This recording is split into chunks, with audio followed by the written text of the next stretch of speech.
Assalamualaikum warahmatullahi wabarakatuh. Hai sobat sekalian, apa kabar? Semoga semua dalam keadaan sehat walafiat, selalu dalam lindungan Tuhan Yang Maha Esa. Ya, hari ini kita juga jangan lupa untuk bersyukur. Alhamdulillahirobbilalamin, gitu kan ya. Kita punya waktu, punya kesempatan untuk dengerin video-video tentang pengembangan diri seperti hari ini gitu ya. Tentunya barengan gue Gufron Mahendra. Gue ngucapin selamat datang sekali lagi di channel Bang Gufron Mahendra untuk teman-teman yang pengen dengerin tentang soft skill.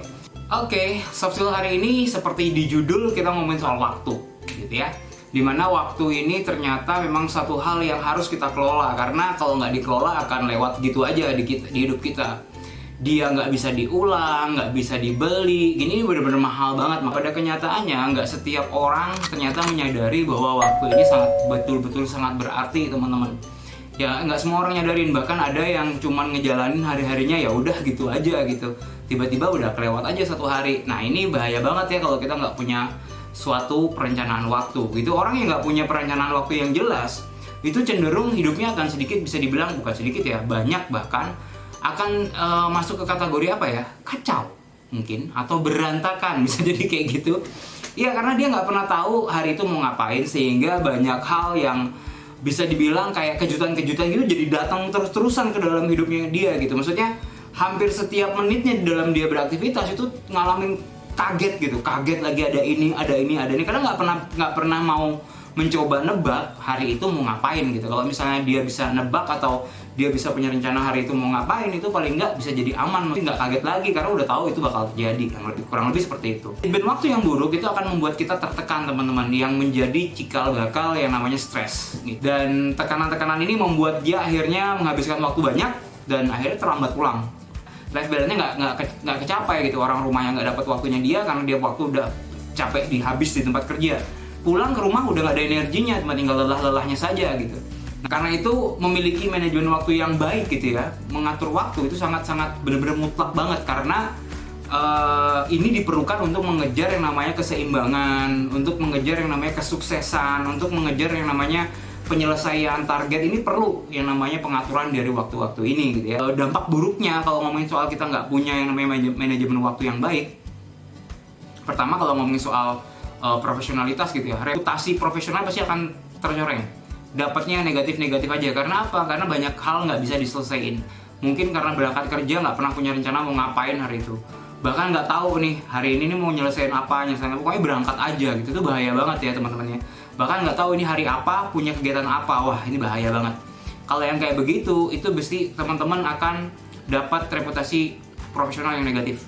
Dan yang selanjutnya adalah keseimbangan hidup juga nggak terjadi. Ini dampak buruknya kalau nggak ngatur yang namanya waktu, seperti saya bilang tadi. Sampai di rumah energinya sudah habis gitu. Terus selanjutnya kesempatan berkarirnya itu akan stagnan, macet di sana aja gitu, bahkan cenderung turun. Kalau bisa turun karena yang lainnya naik gitu. Jadi dia kelihatan yang di bawah sendiri gitu, maka dia padahal dia stuck gitu aja. Tapi begitu rekan-rekan kerjanya punya manajemen waktu yang bagus, akhirnya karirnya naik, dia jadi yang turun gitu teman-teman. Waktu ini penting banget buat lo yang lagi gawe, buat lo yang punya bisnis, buat lo yang bekerja di pemerintahan sekalipun harus punya gitu ya, manajemen waktu. Hari ini mau ngapain, ini butuh waktu berapa lama, itu harus tahu juga gitu. Dia udah punya manajemen waktu, itu keren banget gitu ya. Tapi kalau misalnya sudah punya pun nggak apa-apa dong, dengerin video ini juga ya. Practice make perfect, right? Oke, buat yang belum punya pengaturan waktu mungkin bisa dengerin ini sampai kelar. Jadi semuanya harus didengerin sampai kelar biar teman-teman nggak nyasar ya. Manajemen waktu itu adalah kemampuan di dalam diri kita sebenarnya. Manajemen waktu itu kemampuan di dalam diri kita, termasuk dalam kategori soft skill, yang dimana kita mengatur waktu yang ada dengan sumber daya yang terbatas yang kita miliki. Ada tujuan yang kita pengen capai. Tujuan itu kita pengen nyampainya dengan apa? Kita cek dulu apa yang kita punya. Pertama, kita punya 24 jam, itu waktu buat kita. Satu, yang kita punya 24 jam. Yang kedua, kita punya sumber daya. Nah, sumber daya baik dari dalam diri kita maupun yang di luar diri kita. Yang di luar diri kita tuh seperti kayak bahan, alat-alat, ya kan? Terus panduan-panduan untuk mengerjakan suatu pekerjaan, itu ada di luar diri kita. Yang ada di dalam diri kita itu kayak apa? Kayak kekuatan, ketahanan, ya kan? Pengetahuan, keterampilan, yang kayak gitu. Nah, ini semua sumber daya. Sumber daya ini kita pakai bersamaan dengan waktu yang kita miliki, terus kita kelola dengan tepat. Inilah yang namanya manajemen waktu. Jadi hal ini berarti berhubungan dengan keinginan untuk mencoba berbagai hal juga gitu, dan juga ide-ide untuk memperoleh cara yang paling cepat, tepat dalam memanfaatkan yang namanya waktu. Udah berapa lama kerja di tempat kerja ini? Sudah seberapa paham tentang pekerjaannya? Bila teman-teman sudah cukup paham dengan pekerjaannya, harusnya kalau ditanyain tentang ide atau ditanyain tentang cara yang paling cepat dan paling tepat dalam mengerjakan hal tersebut, tentunya teman-teman punya jawaban dong. Yang mana yang paling cepat caranya, kenapa cara ini nggak bisa dipakai lebih cepat dengan cara yang ini, tentunya kita punya itu. Maka diperlukan juga tuh kayak riset, ngelihat teman lain, ngelihat senior kerjanya kayak seperti apa, ngelihat teman-teman yang sudah duluan bekerja. Ini cuma untuk nemuin ide berapa lama sih waktu yang diperlukan untuk mengerjakan pekerjaan A gitu misalnya. Oke, kalau udah punya kertas dan alat tulis, mari kita coba untuk ngebuat 4 kotak. 2 kotak di atas, 2 kotak di bawah. Kalau sudah, sekarang kita kasih judul. Kotak nomor 1 judulnya adalah urgent dan penting. Kotak nomor 2 adalah penting tapi nggak urgent. Kotak nomor 3 kita kasih nama urgent tapi tidak penting. Kotak yang terakhir nomor 4 kita kasih nama nggak urgent, nggak penting. Nah teman-teman, setelah berhasil bikin kotak-kotak ini di lembaran kertas baru atau di tempat kosong atau di baliknya yang tadi boleh juga, bisa ditulis kegiatan di hari Kamis. Hari Kamis dari mulai aktivitas kerja jam berapa misalnya. Kalau misalnya hari Kamis pagi, mungkin dari jam 8 bisa atau sampai selesai jam 5 gitu misalnya, atau dari jam 9 sampai jam 5, atau mungkin teman-teman ada yang shifting kerjanya, jadi mungkin hari Kamis masuknya adalah sore gitu sampai ke malam. Ditulis aja mulai di tempat kerja dari jam berapa sampai jam berapa. Ditulis dulu kegiatannya apa. Nah, setelah berhasil menuliskan kegiatan-kegiatan tersebut, ini kita coba untuk melatih tentang kita memilih prioritas ya. Ini adalah dasar dari yang namanya pengelolaan waktu. Yang pertama adalah prioritas dulu. Kita berhasil nggak sih ngelola prioritas kegiatan di dalam keseharian kita? Masukin juga, misalnya kegiatan kayak yang harus balas WhatsApp, itu masukin juga ke dalam sebuah kegiatan. Ada nggak sih kegiatan itu kayak yang balas WhatsApp, balas email, yang kayak gitu-gitu, terus bikin report dan lain sebagainya, ditulis aja kegiatannya, ya. Harus attending apa, meeting apa, misalnya kalau hari Kamis ada meeting ya, masukin aja gitu. Dari semua kegiatan yang Anda berhasil petakan tadi, gitu ya. Nah sekarang coba teman-teman lihat-lihat lagi. Sekarang tinggal ditambah ini durasi waktunya berapa lama dari setiap jenis kegiatan, Anda bisa menyelesaikannya berapa lama. Nah itu dia terus diurut-urutin, yang nomor 1 duluan mana, nomor 2 mana, nomor 3 mana di setiap kotaknya.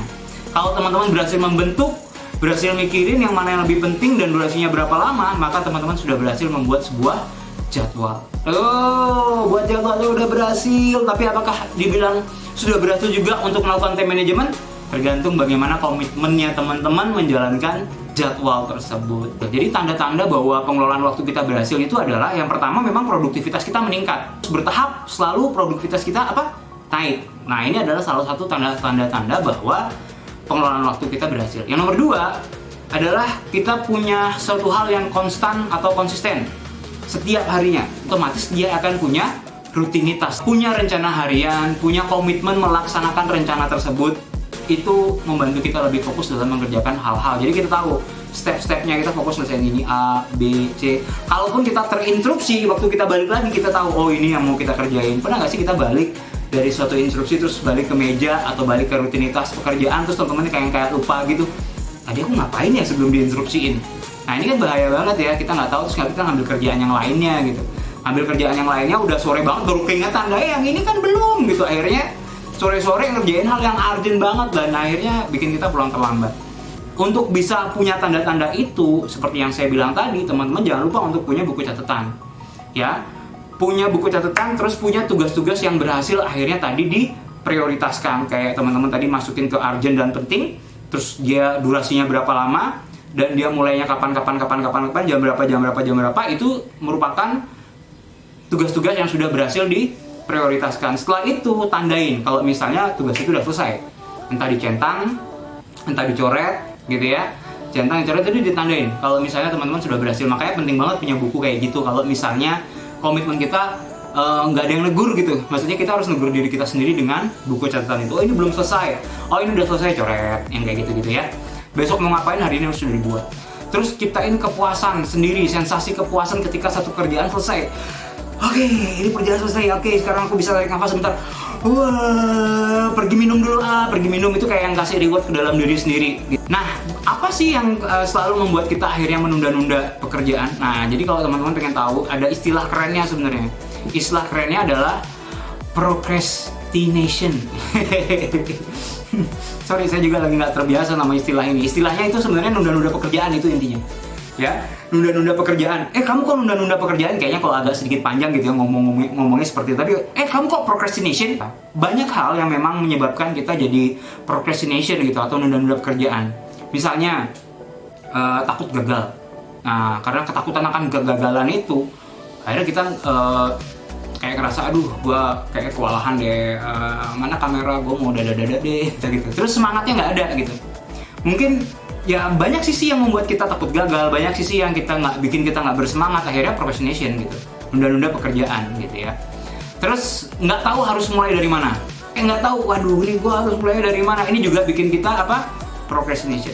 Sumber daya yang nggak mendukung teman-teman, jadi sumber daya diri kurang, di luar diri juga kurang gitu kan ya, akhirnya membuat kita procrastination juga, nunda-nunda pekerjaan itu.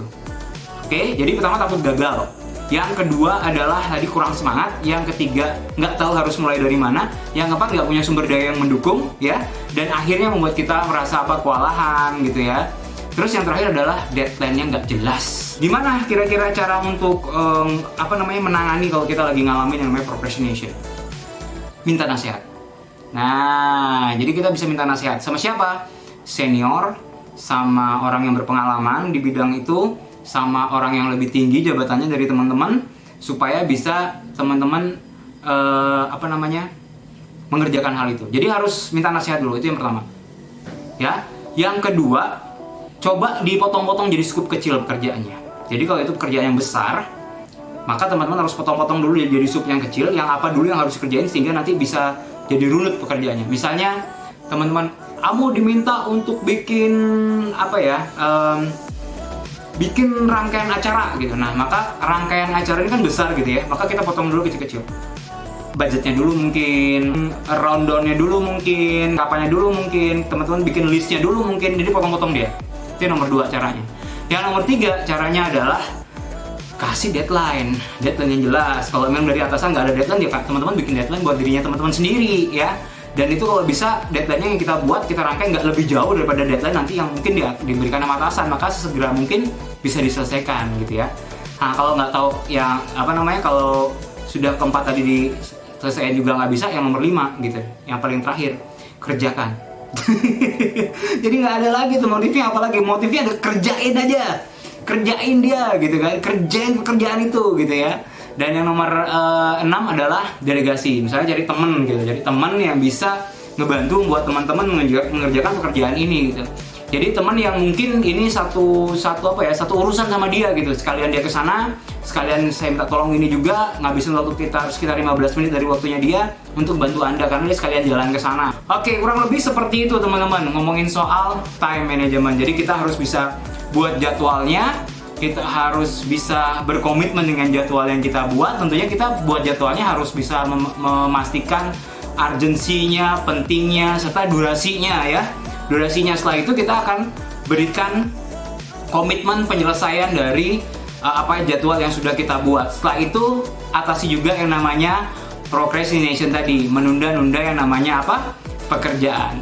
Semoga bermanfaat apa yang bisa teman-teman dengerin hari ini ya kan, dan mohon maaf kalau misalnya ada salah-salah kata. Ketemuan lagi di video selanjutnya di channel Bang Gufron Mahendra. Gufron Mahendra pamit undur. Assalamualaikum warahmatullahi wabarakatuh.